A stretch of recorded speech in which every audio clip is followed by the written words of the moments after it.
راكو تشوفوا هاد الكوان هو المكروه كامل عندنا في الجزائر، خاطرش نهار كامل وحنا نغسلو في الحوايج، سورتو نسا اللي عندها دراري كيما حالتي، والمراه اللي عندها العزاب واللي عندها تانيك الغاشي في الدار. راني حاسه بك.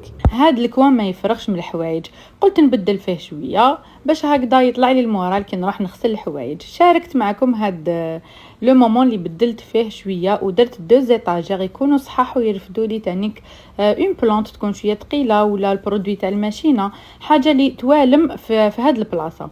دونك درت لي زيطاجير وشبحتهم الله الله باش هكذا كي نغسل الحوايج يطلع لي شويه المورال. وبما انه محتوى تاعي طبخ، الطبليات تاعي دائما مرمدين، واش من الزيوتي واش من ليطاش واش من المراقي، مي بصح مع طوبسيل تبدلت العقليه وليت نابليكي ديريكتومون البرودوي فوق الطاشه ونرميهم ديريكت الماشينه ونخليها تتغسل عادي، والحوايج والطبليات يخرجوا يشعلوا شعيل وبيوض الله الله عليهم، وليطاش هذاك والسبك يتنحى كامل والريحه ما نحكي لكمش. وهكذا غسيل الحوايج ولا لي متعه ماشي كيما بكري كنت ما نحبوش.